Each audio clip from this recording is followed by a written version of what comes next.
हम लोग bound charge density और फ्री चार्ज डेंसिटी इसकी बातें कर रहे थे। जो कंडक्टर में जो फ्री इलेक्ट्रॉन्स होते हैं उनसे जो चार्ज बनता है, चार्ज का ट्रांसपोर्ट होता है, उनको हम लोग फ्री इलेक्ट्रॉन्स कहते हैं, क्योंकि वो किसी एटम्स या मॉलिक्यूल के साथ बंधे नहीं होते हैं। लेकिन डाइलेक्ट्रिक्स में हर इलेक्ट्रॉन जो है वो किसी न किसी के साथ बंधा होता है, एक्सेप्ट फॉर थर्मल फ्लक्चुएशंस, क्योंकि सभी की एनर्जी बराबर नहीं होती है। तो थर्मल फ्लक्चुएशंस के कारण कहीं कहीं से वो टूटते भी होंगे और फ्री होते भी होंगे, इसीलिए कुछ ना कुछ कंडक्टिविटी भी होती है। कैसा भी डाइलेक्ट्रिक हो, कुछ ना कुछ कंडक्टिविटी ज़रूर होती है। तो हम बहुत अच्छा इंसुलेटर है, बहुत ख़राब इंसुलेटर है, ये सब बातें करते हैं, तो वो कुछ फ्री इलेक्ट्रॉन्स तो मिलेंगे, लेकिन by and large by default electrons जो हैं वो बंधे हुए हैं, तो वो बाउंड हैं। और उनके कारण से कोई चार्ज आ रहा है मटेरियल के ऊपर, बाउंड इलेक्ट्रॉन्स के कारण से, तो उसको हम लोग बाउंड चार्ज डेंसिटी कहते हैं। और हम लोगों ने दो एक्सप्रेशंस निकाले थे, एक बाउंड सरफेस चार्ज डेंसिटी के लिए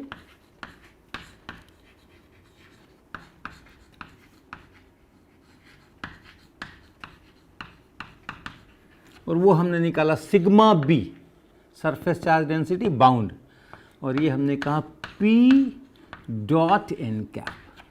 क्या है ये मटेरियल है और उसके सरफेस पर हम देख रहे हैं, तो सरफेस पर कहीं अगर देखते हैं तो उससे वहाँ से आउटवर्ड नॉर्मल और उसकी तरफ यूनिट वेक्टर, वो ये एन कैप है। और इसमें जो पोलराइजेशन है, जो भी जिस भी दिशा में पोलराइजेशन है, तो यहाँ पे जो पोलराइजेशन इस पॉइंट पर, जस्ट सरफेस के अंदर इस पॉइंट पर जो पोलराइजेशन है वो पी है। और इनका अगर आप डॉट प्रोडक्ट कर दीजिए तो यहाँ की सरफेस चार्ज डेंसिटी निकल करके आती है। और दूसरा हम लोगों ने लिखा बाउंड वॉल्यूम चार्ज डेंसिटी,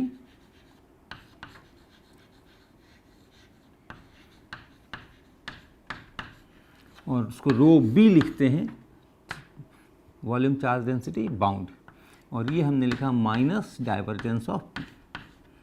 तो अब अंदर में, इसके डाइलेक्ट्रिक के अंदर में अगर हमारा कोई पॉइंट है तो वहाँ पे हम देखते हैं उसके आसपास जो पी है, उस पी में अगर ऐसा वेरिएशन है कि उसका डाइवर्जेंस लेने से वो डाइवर्जेंस आता है, नॉन ज़ीरो डाइवर्जेंस आता है, तब फिर वहाँ पे अंदर में भी इसमें चार्ज डेंसिटी अपीयर करेगी बाउंड चार्जेस के कारण से, और वो चार्ज डेंसिटी इस तरह से दी जाएगी। तो ये दो इम्पॉर्टेंट इक्वेशंस हैं बाउंड चार्जेस के लिए, जो डाइलेक्ट्रिक के सरफेस पे और इसके इंटीरियर में आ सकते हैं, अगर वो पोलराइज हो जाए, अगर उसमें ये पोलराइजेशन वेक्टर आ जाए।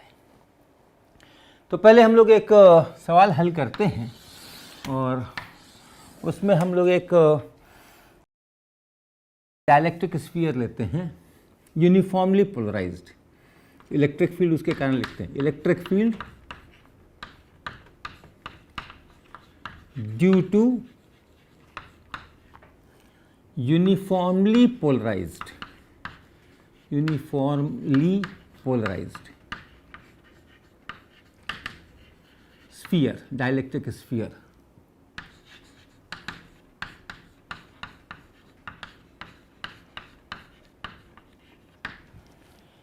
तो यानी जो हमारा एक डाइलेक्ट्रिक का स्फीयर है और उस स्फीयर में पोलराइजेशन है, और वो पोलराइजेशन सभी जगह एक जैसा है, तो उसको हम लोग यूनिफॉर्मली पोलराइज्ड स्फीयर कहेंगे। अगर हमारा ये स्फीयर है, कुछ रेडियस है उसका, मान लो कैपिटल आर रेडियस है, और इसमें सब जगह एक ही जितना पोलराइजेशन है, एक ही दिशा में है, और वो पोलराइजेशन P है या P नॉट है, तो मान लीजिए उसको हम कहेंगे P equal to P at all points inside this material is equal to P naught, और किस दिशा में, किसी एक दिशा में, के कैप। तो उसके कारण से, सिर्फ उस पोलराइज्ड स्फीयर के कारण से, वो कैसे पोलराइज हो गया, उसकी किस फील्ड ने उसको पोलराइज किया, वो उस फील्ड की चर्चा नहीं कर रहे हैं। जो इस पोलराइज्ड स्फीयर के कारण से फील्ड है, ये पोलराइजेशन हुआ कैसे, वो भी कोई इलेक्ट्रिक फील्ड शायद रहा हो जो कि जिसने इसको पोलराइज किया है उसकी चर्चा नहीं कर रहे, लेकिन इसके पोलराइज्ड हो जाने के कारण से इसने जो इलेक्ट्रिक फील्ड पैदा किया है उसकी हम लोग यहाँ पे चर्चा कर रहे हैं।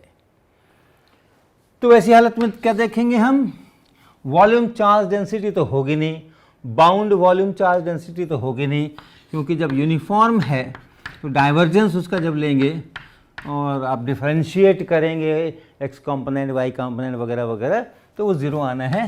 तो अंदर तो कुछ है नहीं, जो भी चार्ज है वो उसके सरफेस पर है।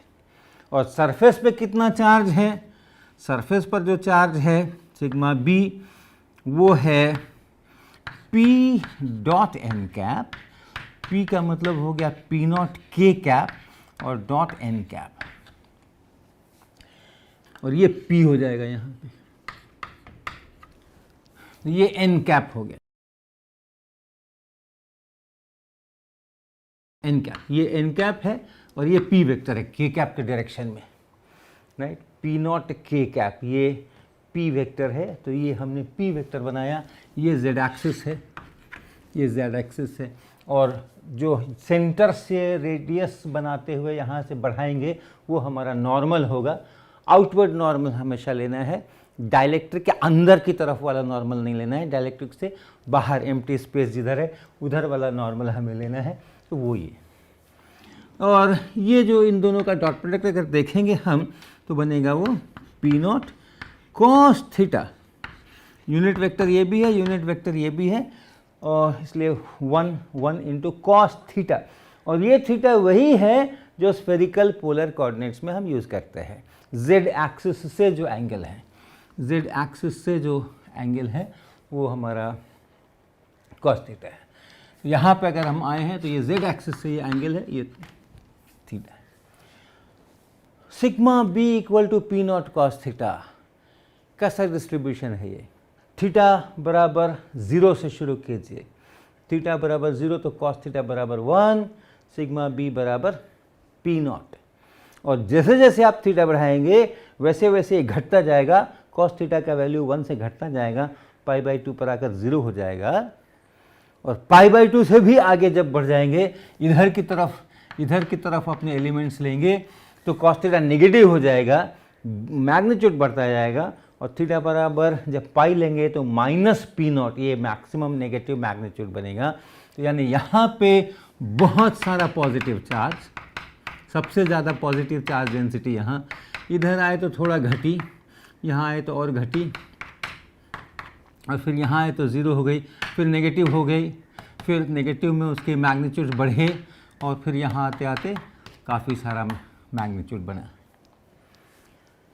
और ये जो चार्जेस अपीयर किए हैं उनके कारण से फील्ड पैदा होगा। फील्ड अंत में चार्ज से ही पैदा होता है। जो इलेक्ट्रिक फील्ड है वो या तो चार्जों से पैदा होता है और नहीं तो चेंजिंग मैग्नेटिक फील्ड से पैदा होता है। तो अभी हम लोग इलेक्ट्रोस्टैटिक्स कर रहे हैं तो कुछ चेंजिंग मैग्नेटिक फील्ड वगैरह की कोई चर्चा नहीं है, तो अभी चार्जेस ही करेंगे, वो मेटल पर हों, डाइलेक्ट्रिक पर हों, जैसे भी हों। अब हमें चार्ज डिस्ट्रीब्यूशन का पता चल गया और इस चार्ज डिस्ट्रीब्यूशन के कारण से क्या फील्ड होता है वो हमें लिखना है। और पता है आपको, ये तो आप हल कर चुके हैं पहले, sigma equal to sigma naught cos theta. इस चार्ज डिस्ट्रीब्यूशन के कारण अंदर का फील्ड तो निकाल ही चुके हैं, बाहर का भी निकाल चुके हैं शायद हम लोग। तो कैसा फील्ड होता है, जो अंदर का फील्ड है हमने निकाला था sigma not by 3 epsilon not ऐसा, और नेगेटिव z डायरेक्शन में तो माइनस यहाँ k कैप यहाँ, वही इलेक्ट्रिक फील्ड है, वही डिस्ट्रीब्यूशन है। तो इसलिए जो अंदर में, इसके अंदर जो इलेक्ट्रिक फील्ड है E इनसाइड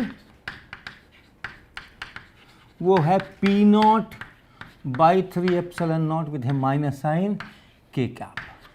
यानी फिर से इसको मैं ड्रॉ कर दूं केवल फील्ड दिखाने के लिए अलग से। ये अगर हमारा स्फीयर है तो जो फील्ड है वो ऐसे ऐसे है, इस डायरेक्शन में ऐसा।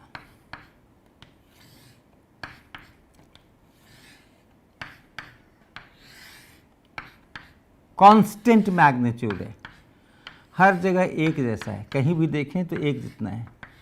तो यूनिफॉर्मली स्पेस्ड लाइन हमें दिखानी चाहिए अपने 2 डायमेंशनल डायग्राम पे। यहाँ पे ये सब पॉजिटिव चार्जेस हैं, यहाँ पे नेगेटिव चार्जेस हैं। पॉजिटिव चार्जेस से चल करके नेगेटिव चार्जेस पर हमारी लाइंस ख़त्म हो रही हैं और पूरे में अंदर में जो फील्ड है वो एक यूनिफॉर्म फील्ड है इस पूरे के अंदर में। बाहर का क्या होगा? तो बाहर का भी आपको याद होगा कि ये जो सिग्मा बराबर सिग्मा नॉट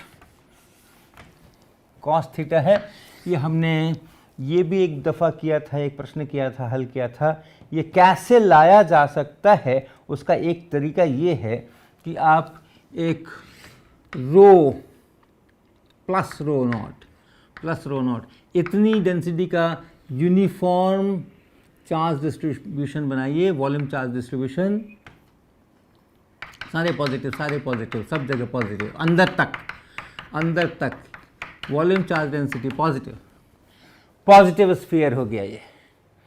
और ऐसा ही नेगेटिव स्फीयर बनाइए जिसमें कि माइनस रो नॉट लीजिए और उस स्फीयर को इस स्फीयर के साथ कंप्लीट ओवरलैप करा दीजिए। हर जगह जीरो, कहीं कोई चार्ज नहीं। और फिर उसको हल्के से शिफ्ट कर दीजिए नीचे, इस वाले नेगेटिव स्फीयर को हल्के से नीचे शिफ्ट कर दीजिए, डी सेपरेशन, छोटा सा सेपरेशन डी। तो जो अब नीचे शिफ्ट हो गया तो अब ये पूरा इस तरीके का बन जाएगा।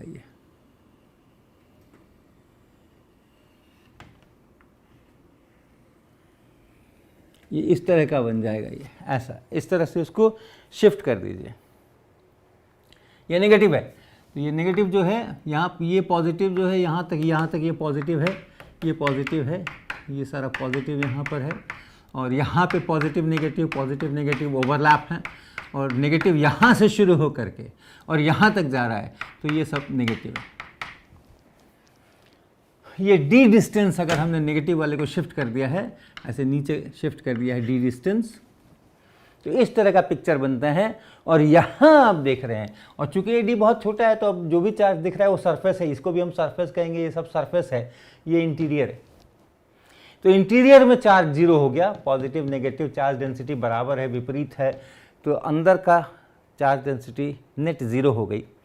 और सरफेस पे अगर हम देखते हैं तो यहाँ पे इतना मोटा है ये पूरा डी है ये, तो यहाँ पर चार्ज ज़्यादा है। इसी तरह यहाँ ये पूरा नेगेटिव चार्ज है और ये मोटा सा है, तो यहाँ नेगेटिव चार्ज ज़्यादा है। यहाँ अगर देखते हैं तो ये थिकनेस जो है यहाँ पे, ये थिकनेस जो है वो कम है, ये थिकनेस यहाँ पे घटती जा रही है, यहाँ पे और घटती जा रही है। तो यहाँ अगर आपको ये सोचिए कि कितनी दूर में नेगेटिव चार्ज है, तो थोड़ी सी दूर के अंदर में है। यहाँ सोचिए कि कितनी दूर में है, तो ज़्यादा दूर के अंदर में है।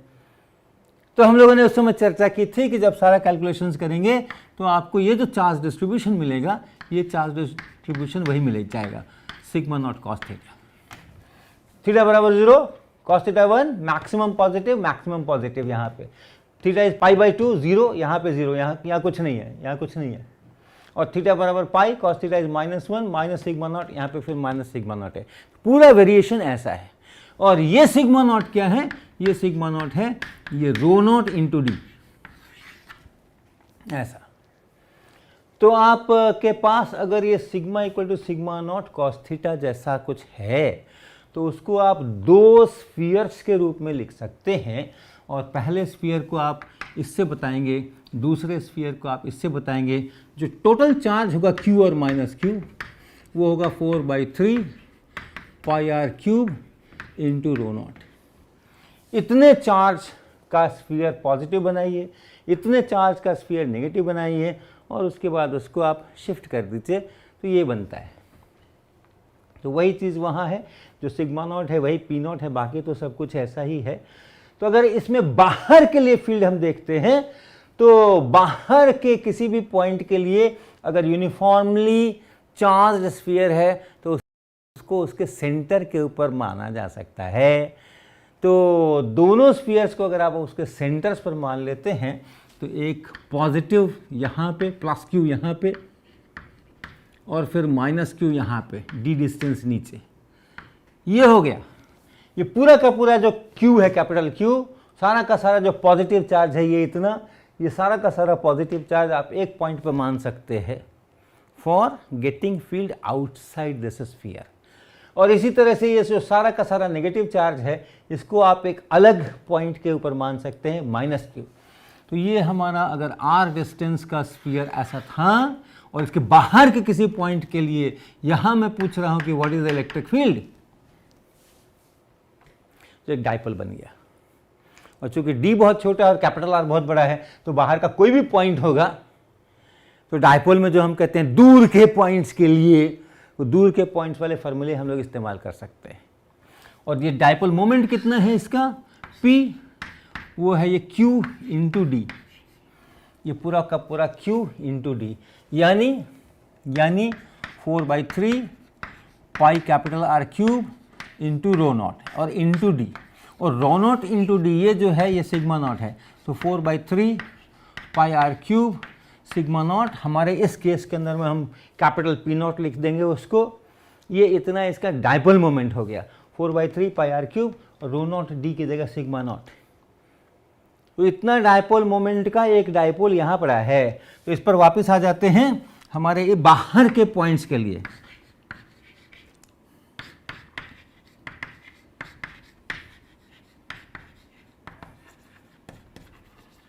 For points outside the dielectric,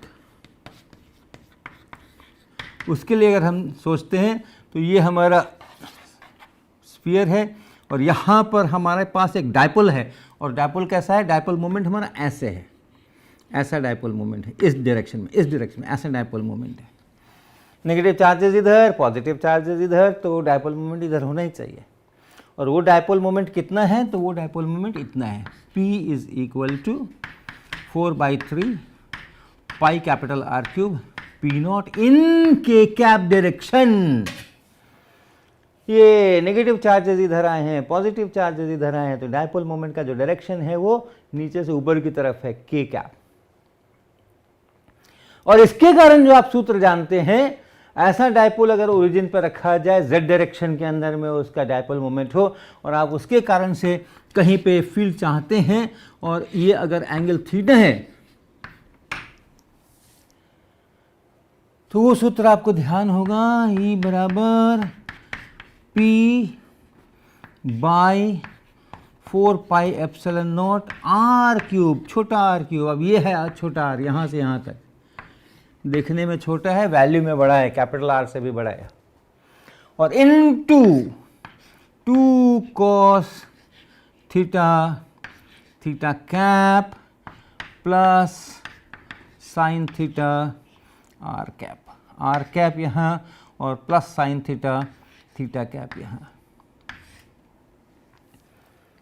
ये है इलेक्ट्रिक फील्ड इस डाइपोल के कारण से कहीं पर।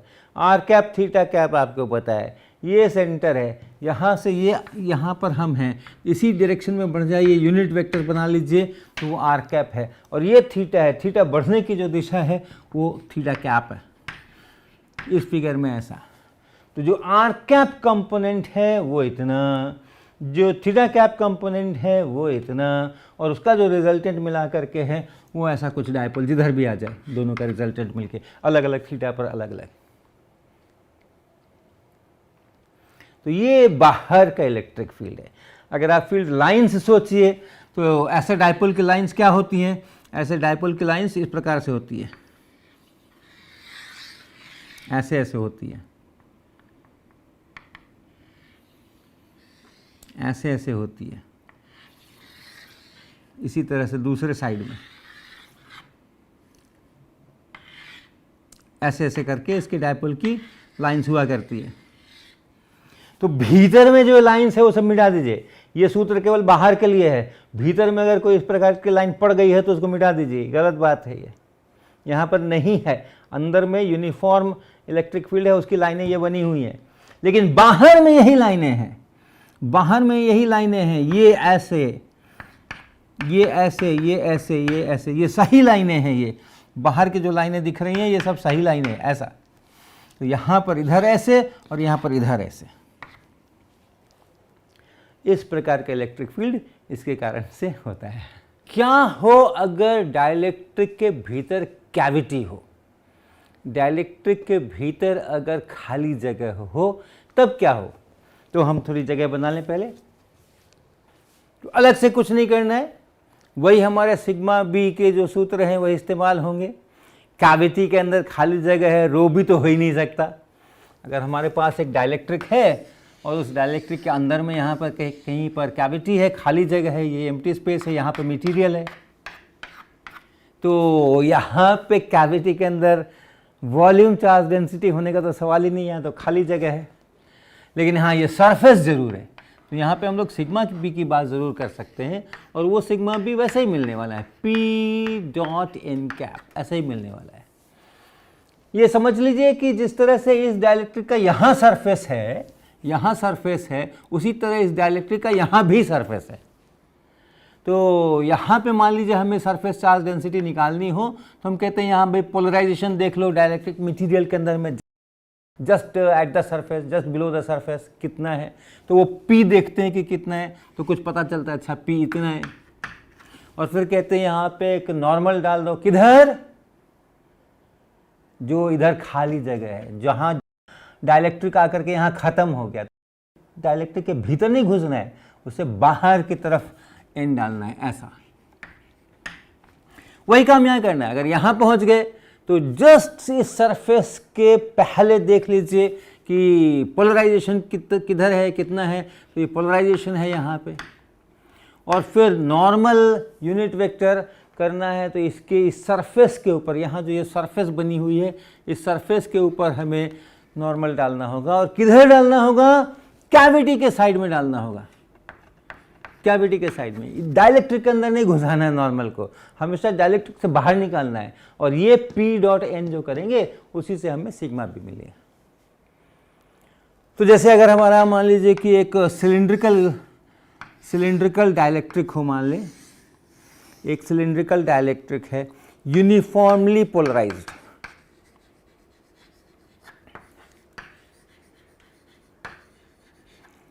P is equal to P naught K cap, ऐसा सभी जगह। लेकिन इसके अंदर में एक सिलिंड्रिकल ऐसा कैविटी है, ये बीच में कैविटी है, खाली जगह है। तो अब अगर ऐसा डाइलेक्ट्रिक है जो कि जहाँ मटेरियल है वहाँ ये पोलराइजेशन है, और जहाँ मटेरियल ही नहीं है वहाँ तो पोलराइजेशन का सवाल नहीं है, तो वैसी हालत में कहाँ कहाँ इसमें बाउंड चार्ज दिखेंगे। तो अब इसमें देखिए क्या क्या सरफेसेस हैं। ये सरफेस है टॉप सरफेस, इसके पहले इधर डाइलेक्ट्रिक है, इधर नहीं है। फिर ये जो कर्व सरफेस है, ये कर्व सरफेस है, इसके इधर डाइलेक्ट्रिक है और इधर डाइलेक्ट्रिक नहीं है। फिर ये बॉटम सरफेस है, ये तीन सरफेसेस तो ये दिख रही हैं। और इस डाइलेक्ट्रिक में अगर चलते हैं तो ये भी सरफेस है, ये भी सर, यहाँ आके भी डाइलेक्ट्रिक खत्म हो गया है, इधर खाली जगह आ गई है। ये भी सरफेस है, ये बॉटम सरफेस, ये कैविटी का जो बॉटम सरफेस है वो भी इस डाइलेक्ट्रिक का सरफेस है। और ये वाला जो कर्व सरफेस है ये भी इसका सरफेस है। तो 6 सरफेसेस है, और सभी 6 जगह आपको ये बाउंड सरफेस चार्ज डेंसिटी मिल सकती है। तो हर जगह आप देखिए P कितना है, तो P तो हमेशा आपको इतना मिलेगा। और एन कैप, ये एन कैप हर जगह अलग अलग मिलेगा। यहाँ अगर एन कैप आपको देखना है इस सरफेस पे, तो वो ऐसा एन कैप मिलेगा। यहाँ अगर देखना है तो वो ऐसा एन कैप मिलेगा। और यहाँ अगर देखना है, इधर डाइलेक्ट्रिक है और इधर नहीं है, तो ये एन कैप मिलेगा इस सरफेस पे। और यहाँ अगर देखना है तो इधर डाइलेक्ट्रिक है और इधर नहीं है, तो ये एन कैप मिलेगा। कर्व सरफेस पे अगर देखना है तो इस एक्सिस के परपेंडिकुलर, ये जो एक्सिस है इसके परपेंडिकुलर ऐसा आपको मिलेगा एन कैप। इसके ये जो अंदर वाली इसकी जो सरफेस है, यहाँ पर भी अगर आपको देखना है तो वहाँ भी जो सरफेस है उसके परपेंडिकुलर, और इसमें एम्प्टी वाले साइड में ऐसा, ये आपको एन कैप मिलेगा। तो सभी जगह अगर आप ये निकाल कर के देखेंगे तो दोनों कर्व सरफेस पे ये जो दोनों नॉर्मल हैं उनके साथ में इसका डॉट प्रोडक्ट 0 मिलेगा, क्योंकि हमने z डायरेक्शन में ये पोलराइजेशन लिया हुआ है और ये ऐसे एक्सियल है, तो 90 डिग्रीज बनेगा, वहाँ पे 0 होगा। केवल फ्लैट सरफेसेस पर आएंगे, 4 फ्लैट सरफेसेस हैं। यहाँ देख लीजिए तो सेम डायरेक्शन में है पी नॉट, यहाँ देख लीजिए अपोजिट डायरेक्शन में है माइनस पी नॉट, यहाँ देख लीजिए अपोजिट डायरेक्शन में है, ये डाइलेक्ट्रिक है, इधर P है इधर N है, तो माइनस पी नॉट यहाँ पे, और यहाँ देखिए जिधर N कैप है उधर ही पोलराइजेशन भी है, तो प्लस पी नॉट यहाँ पे। तो ऐसे ये चार्ज डिस्ट्रीब्यूशन आएंगे। तो जब कैविटीज़ होती हैं तो इस तरह से हम चीज़ों को हैंडल करते हैं। एक टर्म हम और इंट्रोड्यूस करेंगे, लीनियर डाइलेक्ट्रिक।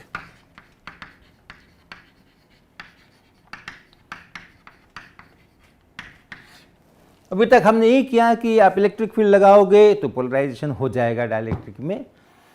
तो ऐसे अगर मटेरियल हैं जिसमें जो पोलराइजेशन है वो इलेक्ट्रिक फील्ड की ही दिशा में है और उसके प्रोपोर्शनल है, इलेक्ट्रिक फील्ड के मैग्नीट्यूड के प्रोपोर्शनल है पोलराइजेशन, जितना ज़्यादा इलेक्ट्रिक फील्ड होगा उतना ही ज़्यादा ये पोलराइजेशन है, और वो प्रोपोर्शनलिटी कांस्टेंट हम लोग ऐसे लिखते हैं एप्सिलॉन नॉट और काई ई, और जो काई ई है उसको कहते हैं इलेक्ट्रिक ससेप्टिबिलिटी, ये नाम है इसका। और ऐसे जो मटेरियल होते हैं, सभी में ऐसा नहीं होता है, लेकिन कुछ मटेरियल होंगे जिसमें ऐसा होता है, जिसमें कि polarization is proportional to the electric field in the same direction. ऐसे मटेरियल्स के लिए हम ये इलेक्ट्रिक ससेप्टिबिलिटी इतनी आसानी से डिफाइन कर लेते हैं। अगर ऐसा नहीं है तो फिर इसको और अलग ढंग से डिफाइन करना होता है टेंसर वगैरह के फॉर्म में, और इस प्रकार के मटेरियल लीनियर डाइलेक्ट्रिक कहे जाते हैं। तो हम लोग साधारणतः जो काम करेंगे इस कोर्स के अंदर में, अमूमन हम लोग मान के चलेंगे कि हम लोग लीनियर डाइलेक्ट्रिक में ही काम कर रहे हैं, लेकिन नहीं भी होता है। जैसे बेरियम टाइटनेट है, बेरियम टाइटनेट जो है रूम टेम्परेचर के ऊपर या थोड़ा सा हाई जाए वहाँ तक भी ऐसा डाइलेक्ट्रिक है कि इसमें डोमेन्स होते हैं, ऐसे डोमेन्स होते हैं इसके अंदर में। और जैसे आप फेरो मैग्नेटिक जानते हैं, उसी तरह से ये फेरो इलेक्ट्रिक मटेरियल है।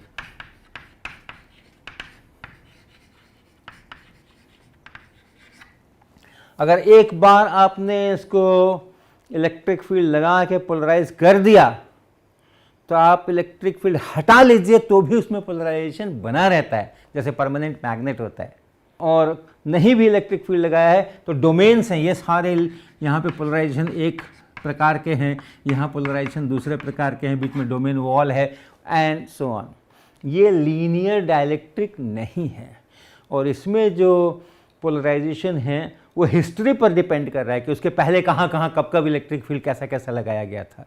तो सभी मटेरियल लीनियर डाइलेक्ट्रिक नहीं होते हैं, लेकिन हम लोग अपने कोर्स में सामान्यतः लीनियर डाइलेक्ट्रिक की ही चर्चा करेंगे।